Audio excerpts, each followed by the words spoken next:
And then you get a phone call from someone. Yeah. Who is that? I get a phone call from Mo Shaleezy. Yeah. Mm-hmm. And he offered me opportunity to make the song go viral. Okay. And Mo Shaleezy of the Shaleezy group, they work with DJ Marshmello? Yeah. Mm-hmm. So they manage him or? Yeah. Okay. The Shaleezy group is a management group, yeah. Got it. DJ Marshmello is a big deal. Hell yeah. A huge deal. Yeah, he's up there. Okay. You know him?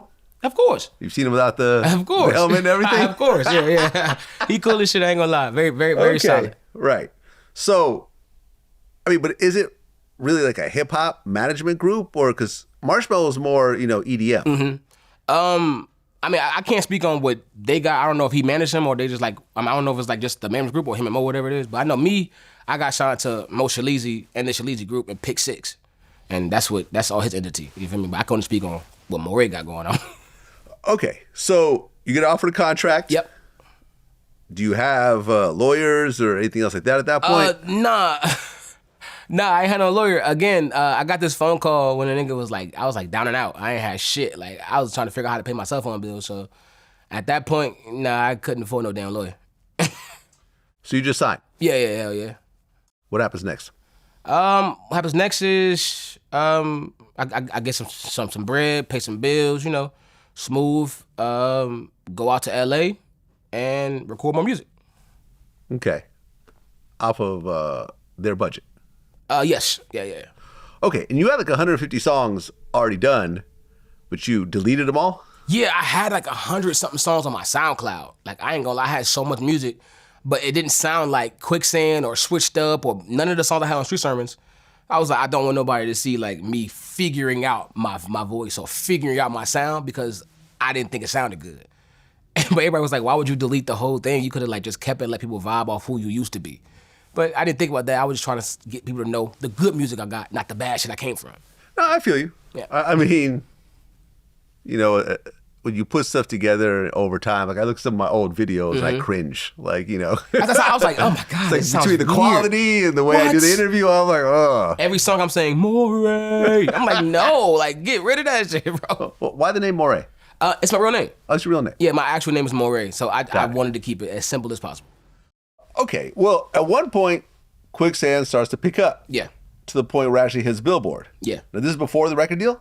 No, I think I was signed with Pick 6 at the time of Billboard, yeah. I believe so. Well, Pick 6 is an indie. Yes. Or a production company? It's an indie label. That's ran by Mo Shaleezy. Got it. So, with this indie label, Quicksand starts to take off. Yep. It hits 65 on the Billboard. On the Hot 100, and the views are starting to actually rack up. Yep. I remember in an interview, you were saying how, like for you being in North Carolina, that 100,000 views like made you cry. It was a lot. It was like, because no one around was doing that. I mean, of course you got J. Cole. Of course you got DaBaby. Yeah. But everyone else? I mean, like who lived in my city, like who was living in Fayetteville. I live in Fayetteville. And I'm going to the convenience stores. I'm in Spring Lake. I'm on Yakin Road. I'm in Murchison Road. I'm everywhere, Skybo, and I have 100,000 views. I feel like the fucking man. I ain't gonna lie to you. Like it was one of those things. Like I felt like if I stopped here, I still won. I ain't gonna lie. Well, right. The other North Carolina rappers started to notice. J. Cole, I think, left a comment. Yep. Said the shit is amazing. Yep. DaBaby reposted.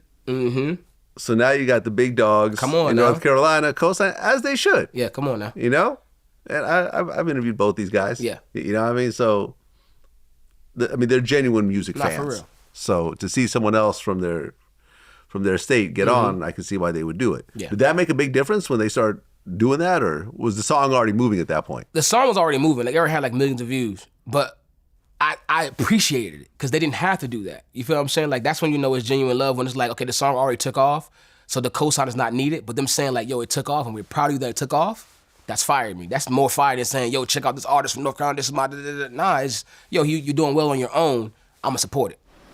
And I fuck with that, I ain't gonna lie. Okay, now you're signed to Pick 6. Yeah. But then you sign a deal with Interscope. Yes, sir.